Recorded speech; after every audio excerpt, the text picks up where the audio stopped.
दोस्तों हम बात कर चुके थे एक एक्सरसाइज नंबर 5 की, जिसका नाम था क्या था, समांतर श्रेणी।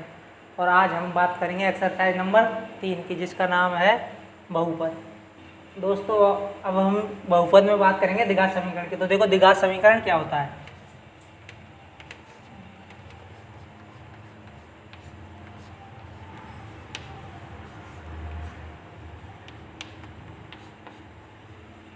दोस्तों बात करते हैं द्विघात समीकरण की। देखो द्विघात समीकरण का एक व्यापक रूप होता है।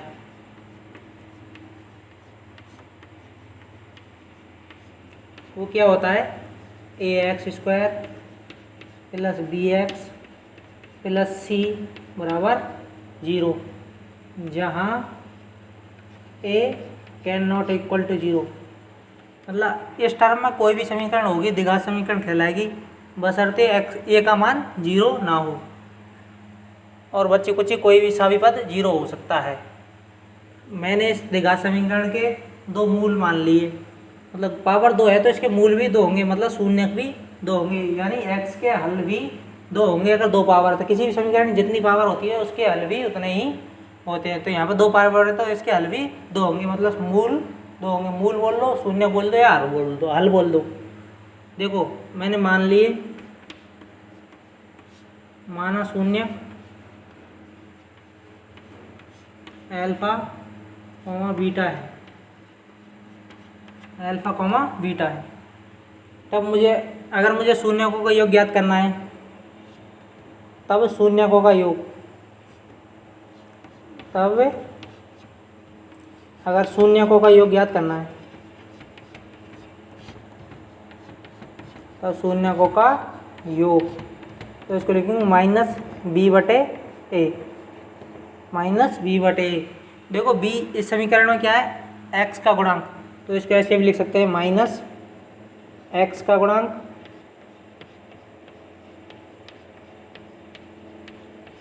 बटे x² का गुणांक।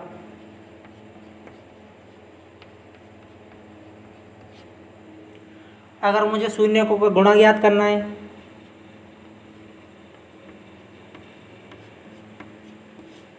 शून्यकों का गुणा, ये होता है c/a। जहाँ देखो c क्या है द्विघात समीकरण, c है अचर पद, मतलब इसके साथ किसी भी चर, कोई भी चर पद गुणा नहीं है। यहाँ x नहीं है, यहाँ पे x है, यहाँ x है, तो ये चर पद के, ये चर पद है, और जिसके साथ x नहीं है वो अचर पद है। तो c क्या है, इसको ऐसे लिख सकते हैं, अचर पद बटे x² का गुणांक।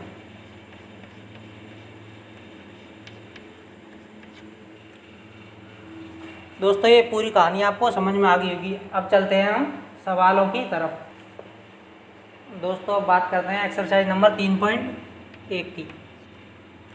तो देखो उसमें क्वेश्चन नंबर 1 में दे रखा है, निम्न द्विघात बहुपदों के शून्य ज्ञात कीजिए और शून्यकों एवं गुणांकों के मध्य के बीच संबंध की सत्यता की जांच कीजिए, सत्य है या नहीं है। दोस्तों अब चलते हैं एक्सरसाइज नंबर 3.1 पर, के सवाल नंबर पहले पर। सवाल नंबर 1 में दिया गया है, निम्न द्विघात बहुपदों के शून्य ज्ञात कीजिए और शून्यकों तथा गुणांकों के बीच संबंध सत्यता की जांच करिए। देखो ये द्विघात समीकरण दिया हुआ है, इसके शून्यक निकालने हैं और शून्यकों के योग व गुणन के भी सत्यता की जांच करनी है। द्विघात समीकरण दिया गया है, सर्वप्रथम इसको 0 के बराबर रख लो। यहाँ से हल करके x के 2 मान निकालने हैं, x के 2 मान निकालने हैं। यहाँ से हल करके x के 2 मान निकालते। तो देखो यहाँ से एक कॉमन क्या आ रहा है, इसमें से 4 का भाग इसमें भी जा रहा है, इसमें भी जा रहा है, और x का भाग इसमें भी जा रहा है, इसका भाग। तो यहाँ से कॉमन क्या ले लेंगे, 4x कॉमन आया, तो यहाँ कॉमन नहीं लेने का मतलब है भाग देना। तो 4x का एक बार इसमें भाग देंगे, 4x का एक बार इसमें भाग देंगे। 4x का 4x² में भाग दिया तो x, 8x में भाग दिया तो 2 बराबर 0। किसी भी समीकरण में ऐसी स्थिति बन जाती है, मतलब 2 अलग अलग संख्याएं गुणा में हों, तो या तो ये 0 होगी या ये 0 होगी। तो यहाँ से ये कैसे लिखते हैं, देखो या तो 4x बराबर 0 हो या फिर x + 2 बराबर 0। तो यहाँ अगर x के इंटू में 4 है तो इंटू वाले 0 के बटे में चली जाती है, तो यहाँ क्या हो जाएगा, x बराबर 0 और यहाँ क्या आ जाएगा x बराबर -2। तो ये द्विघात समीकरण के शून्यक आ गए। देखो अब इनकी जांच करनी है। क्या करनी है? जांच। तो जांच कैसे करेंगे? सर्वप्रथम शून्यकों को योग ज्ञात कर लेंगे। शून्यकों का योग, शून्यकों को योग ज्ञात करो। ये शून्यक आ गए। शून्यक बोल लो, मूल बोल लो, या इस समीकरण के हल बोल लो। तो शून्यकों का योग कितना है? 0 प्लस -2, तो -2। शून्यकों का गुणन ज्ञात कर लेंगे। एक दूसरा काम,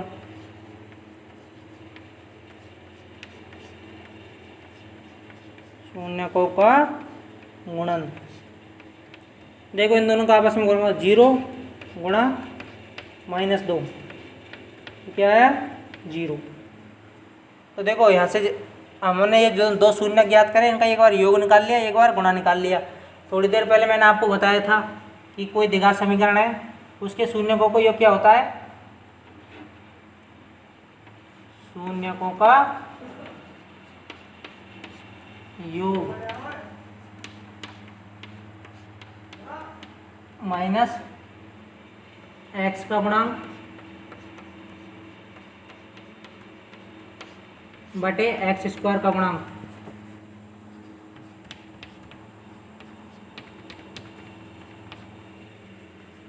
देखो ये समीकरण देखो, इसमें x का गुणांक कितना है? 8 है ना। x के गुणा में 8 है, तो -8। और x² का गुणांक कितना है? x² का गुणांक 4 है, तो 4। तो यहाँ से कितना आ गया? माइनस का 2।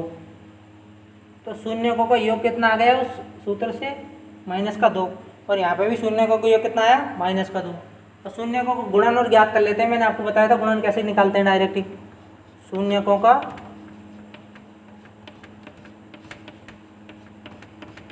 गुणन, शून्यकों को गुणन क्या बताया था मैंने? अचर पद बटे x² का गुणांक। अचर पद क्या है? समीकरण देखो बताओ। यहाँ पे क्या कोई ऐसा पद है जिसके साथ x नहीं हो? नहीं है ना। तो वो अचर पद क्या है? 0। अचर पद है 0। और x² का गुणांक कितना है? x² का गुणांक 4 है ना। x² गुणांक 4, तो यहाँ पे कितना आ गया? 0। तो देखो यहाँ शून्यकों को योग भी -2 आया, या शून्यकों को योग -2 आया, और आपने उससे ज्ञात किया तो भी -2 आया। या शून्यकों को योग 0 आया, इससे ज्ञात किया तो यह भी 0 आया। अतः हम कह सकते हैं कि बहुपद या द्विघात समीकरण 4x² प्लस 8x के शून्यकों एवं गुणांकों के बीच संबंध सत्य है। दोस्तों पहले सवाल में जितने भी क्वेश्चन हैं सभी इस प्रकार से हल करने हैं। मैं आपको कोई एक क्वेश्चन और हल करा रहा हूँ, जो कि है सवाल नंबर पहले का 5वां। देखो इसमें ये द्विघात समीकरण दी हुई है, x² माइनस ब्रैकेट के अंदर √3 + 1 × x प्लस √3। इसके शून्यकों के मध्य योग व गुणन के संबंध की सत्यता की जांच करनी। तो सर्वप्रथम इसके शून्यक ज्ञात करते हैं। देखो सबसे पहले ब्रैकेट को हल करते हैं। देखो x का इधर भी गुणा होगा, x का इधर भी गुणा होगा। चलो गुणा करो। या x² माइनस x का इससे गुणा किया तो √3x, इसका इससे गुणा किया 1 थे तो क्या x आया, लेकिन इस माइनस की वजह से ये भी -x और प्लस √3 बराबर 0। इन दोनों में से क्या कॉमन आ रहा है? x आ रहा है। x को कॉमन ले लिया। कॉमन लेने का मतलब है भाग देना। तो इन दोनों में से कॉमन x लिया है तो x का इसमें भाग देंगे, x का इसमें भी भाग देंगे। x का इसमें भाग दिया तो x² x का भाग दिया तो x, इसमें भाग दिया तो -√3। यहाँ पे -1 कॉमन ले लिए मैंने, -1 का इसमें भाग दो तो क्या प्लस का x, और -1 का √3 भाग दो तो माइनस का √3, ये बराबर 0। अब देखो इन दोनों में क्या कॉमन आ रहा है? x -√3 और इसमें भी x -√3। x -√3 कॉमन यहाँ पर लिया इस पूरे में से, तो यहाँ पे x -√3 का भाग इसमें भी देंगे एक बार इसमें भी देंगे। इसमें भाग दिया तो ये कट गया पूरा, तो यहाँ क्या बचा? x। इसमें भाग दिया तो -1 बराबर 0। मैंने आपको पिछले सवाल में बताया था कि दो अलग अलग संख्या अगर ब्रैकेट में 0 के बराबर हों, या तो ये 0 होगी या ये 0 होगी, तभी ये 0 के बराबर होगा। तो यहाँ से इस प्रकार लिखते हैं, या तो x माइनस √3 बराबर 0, या फिर x माइनस 1 बराबर 0। यहाँ से x बराबर √3 और यहाँ से x बराबर 1। देखो ये इस समीकरण के दो शून्य आ गए, एक तो √3 और एक 1। यहाँ से इनकी जांच करते हैं। देखो जांच किस प्रकार से करेंगे, जांच सबसे पहले क्या काम करते हैं, शून्यकों का योग ज्ञात करते हैं। शून्यकों का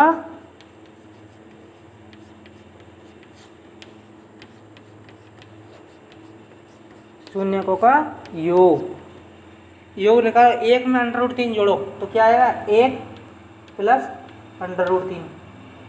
√3 1 में नहीं जुड़ेगा क्योंकि ये सेम संख्या नहीं है, ये अंडर की और ये खाली है। अंडर में अंडर का जुड़ता है और खाली में खाली का। योग निकाल लिया और इसका गुणा भी निकाल लेते हैं। यही तो किया था आपने पिछले सवाल में, पहले योग ज्ञात किया था, अब इनका गुणा किया। शून्य है तो यहाँ क्या है, शून्यकों का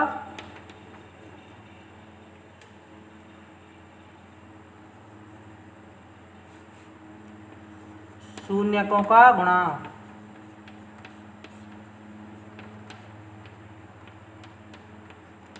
शून्य क्या क्या है अपने, एक तो 1 आया, एक √3 आया, तो इन दोनों को आपस में गुणा करते हैं तो 1 × √3 तो बराबर √3 ही आता है। देखो मैंने आपको एक फॉर्मूला बताया था, उस फॉर्मूले को डायरेक्ट इस समीकरण में अप्लाई करते हैं। अगर ये दोनों आए तो संबंध सत्य होंगे, नहीं तो असत्य होंगे। तो योग क्या बताया था, शून्यकों का योग का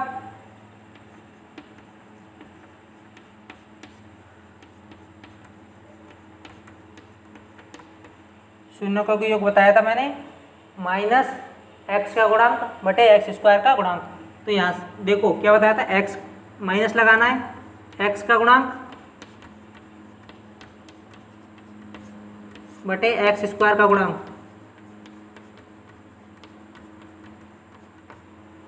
तो देखो माइनस x का गुणांक कितना है, x का गुणांक ये है ना, √3 + 1 किसका, माइनस का।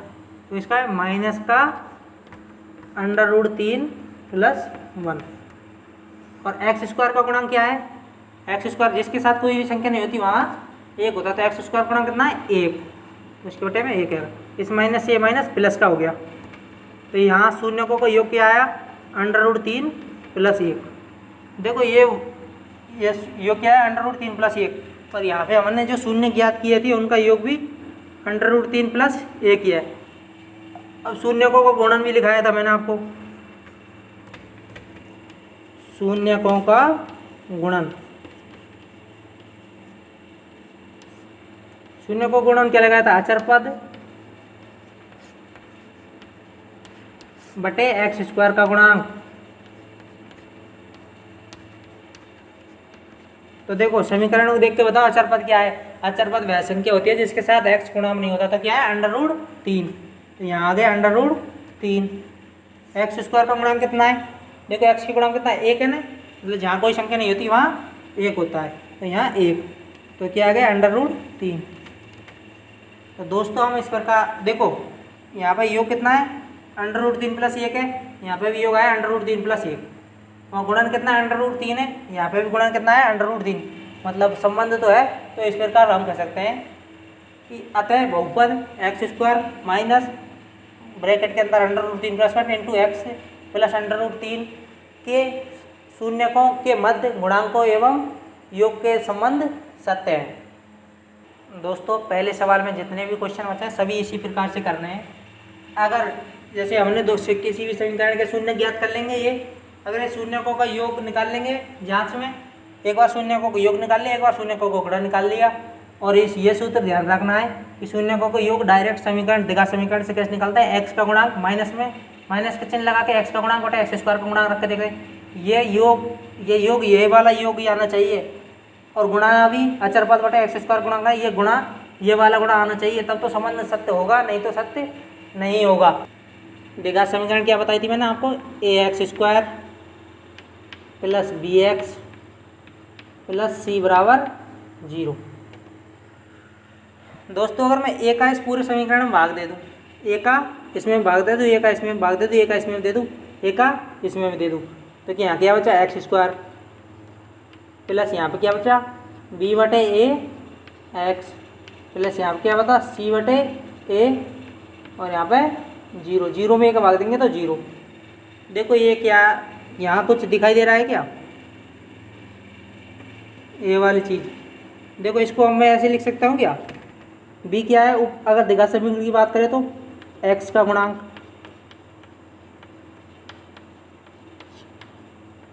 ए क्या है एक्स स्क्वायर का गुणांक,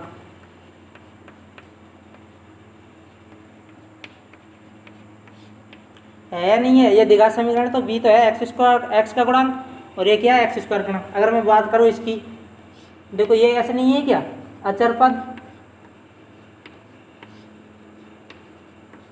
बटे एक्स स्क्वायर का गुणांक,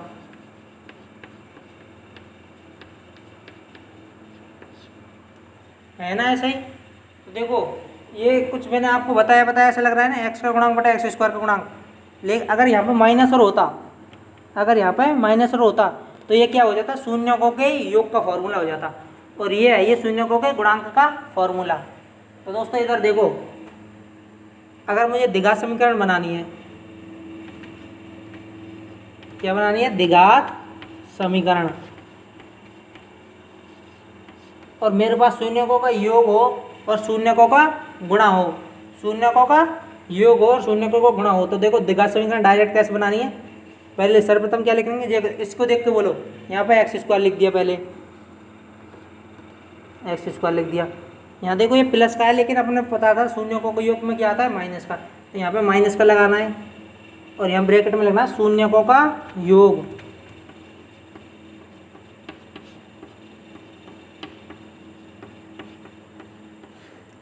इसको x से गुणा करना है, फिर प्लस का चिन्ह लगाना है, और ये क्या आया था शून्य अचर पद बटे एक्स स्क्वायर का गुणा क्या होता है शून्यकों का गुणा, तो यहाँ पे लिखना है शून्यकों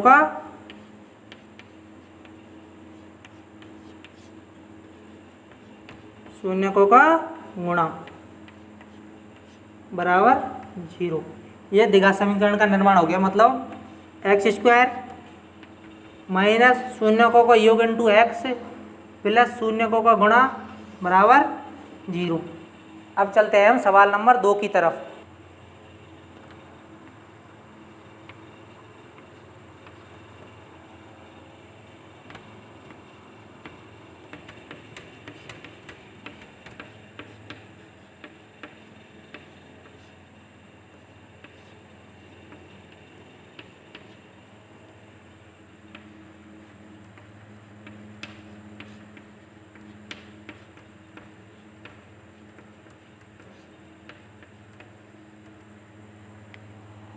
प्यारे दोस्तों अब चलते हैं हम सवाल नंबर 2 की तरफ। देखो सवाल नंबर 2 में कह रहा है किसी समीकरण के मूलों के योग दे रखा है और मूलों का गुणन दे रखा है, तो हमें द्विघात समीकरण ज्ञात करनी है।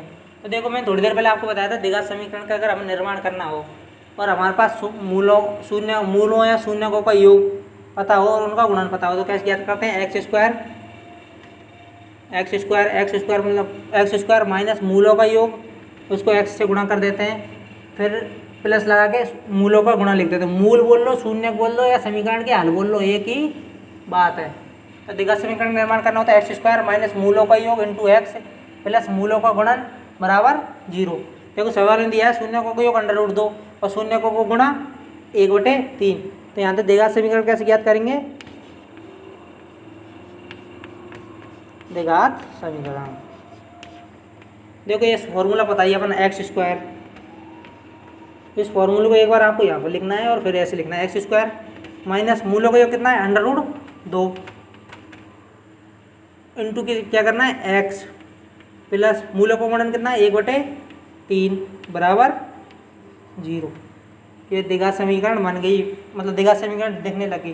देखो बटे में कोई संख्या नहीं छोड़नी है, इस 3 को खत्म करना है तो मुझे पूरे समीकरण को 3 से गुणा करना पड़ेगा। तो 3 से गुणा करने पर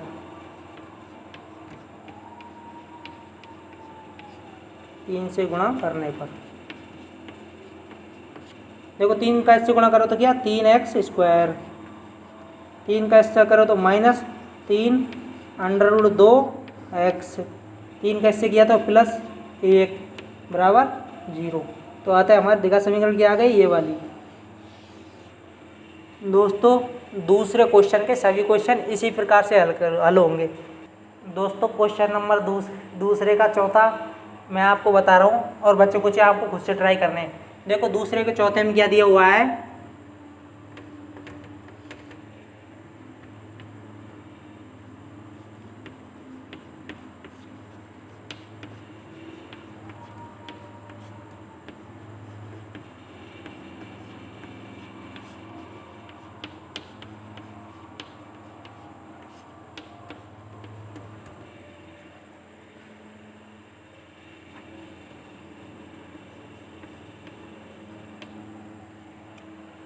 दोस्तों अब बात करते हैं क्वेश्चन नंबर दूसरे के चौथे की। उसमें दिया है मूलों का योग 0 और मूलों का गुणा 5। हमें बताया अगर हमारे पास मूलों का योग हो और मूलों का गुणा हो तो हम द्विघात समीकरण कैसे लिखते हैं, x² माइनस मूलों का योग इंटू x प्लस मूलों का गुणन बराबर 0। ये द्विघात समीकरण होती है। तो हमारे पास योग भी है, हमारे पास गुणा भी है। तो देखो द्विघात समीकरण कैसी होगी, x² माइनस मूलों का योग लिखते हैं, मूलों का योग 0, इसका गुणा x से करते हैं, प्लस मूलों का गुणन लिखते हैं, गुणा क्या है √5, इसको बराबर 0। तो द्विघात समीकरण बन गई हमारे। देखो फाइनल क्या बनी, x² प्लस √5 बराबर 0। तो ये हमारी द्विघात समीकरण बन गई। दोस्तों मैं उम्मीद करता हूँ आपको सवाल नंबर 1 और सवाल नंबर 2 अच्छी से समझ में आ गए होंगे और मैंने जो सवाल छोड़े हैं वो आपने खुद से ट्राई करके सॉल्व कर लिए होंगे। अब हम बात करते हैं सवाल नंबर 3 की तरफ, जो कि एक बहुत अच्छा सवाल है। देखो सभी क्वेश्चन नंबर 3 में दिया गया है एक द्विघात बहुपद f(x) बराबर x² माइनस 8x प्लस के शून्यकों के वर्गों का योग 40 है, तो k का मान ज्ञात करो। देखो दोस्तों ये अपना द्विघात समीकरण दिया हुआ है, ठीक है। यहाँ से मैं ज्ञात बात करूँ, शून्यकों का योग क्या होगा, सॉल्यूशन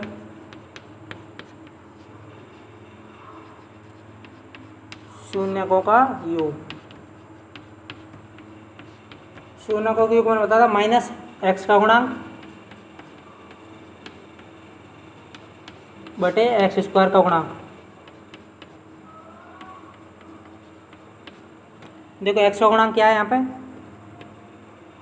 x का गुणांक -8 है, x² का गुणांक क्या है,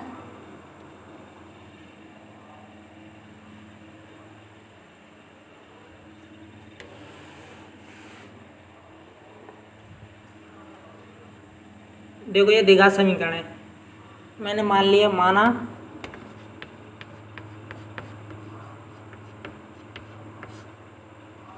द्विघात मतलब माना बहुपद के शून्यक अल्फा कॉमा बीटा है। अगर मुझे अल्फा और बीटा का योग ज्ञात करना है, मतलब शून्यकों का योग ज्ञात करना है, द्विघात समीकरण अपने पास है, तो क्या लिख करेंगे, शून्यकों का योग मतलब अल्फा प्लस बीटा। मैंने क्या बताया था, x का गुणांक मतलब माइनस का चिन्ह लगाना है स्टार्टिंग में, फिर x का गुणांक बटा x² गुणांक लगना है। तो माइनस का चिन्ह, x का गुणांक कितना है 8 नहीं -8, x² का गुणांक जिसके साथ कुछ नहीं होता उसके साथ 1 होता है। तो देखो अल्फा प्लस बीटा कितना आ गया यहाँ से, अल्फा प्लस बीटा बराबर माइनस से माइनस प्लस, तो क्या आ गया 8, अल्फा प्लस बीटा बराबर 8 आ गया। अब मुझे शून्यकों का गुणा ज्ञात करना हो तो कैसे करूँगा मैं, शून्यकों का गुणा मतलब अल्फा इंटू बीटा। क्या लिख देगा, मैंने अचर पद बटे x² का गुणन बताया ना, समीकरण को देखकर बताया अचर पद क्या है, अचर पद क्या है k, अचर पद k है जिसके साथ x नहीं है वो अचर पद होता है, और x² का गुणन क्या है 1 है। नहीं आते अल्फा इंटू बीटा क्या आ गया, क्या आ गया ना,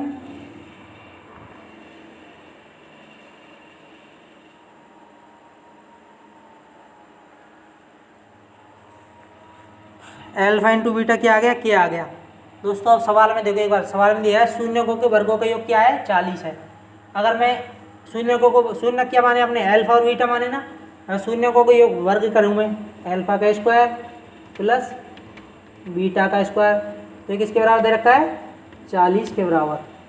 दोस्तों यहाँ एक चीज़ देखो, हमने ये पढ़ रखा है ए प्लस बी का होल स्क्वायर खोलें अगर हम, तो क्या होता है a square plus 2ab plus b square.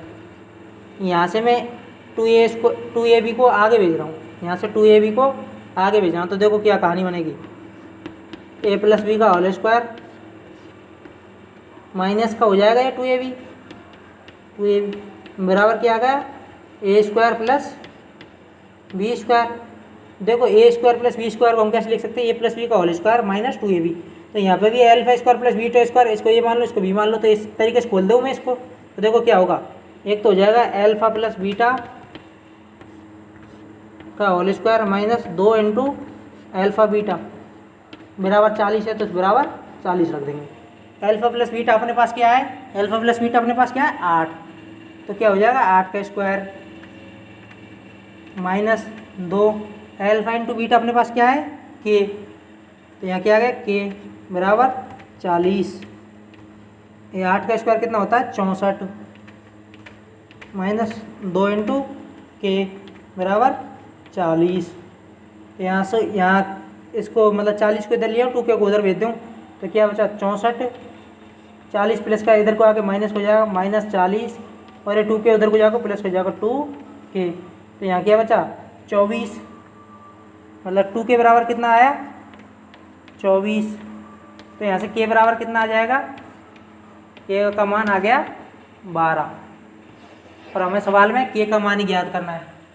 तो प्यारे दोस्तों, मैं उम्मीद करता हूँ आपको प्रश्नावली 3.1 अच्छे से समझ में आ गई होगी।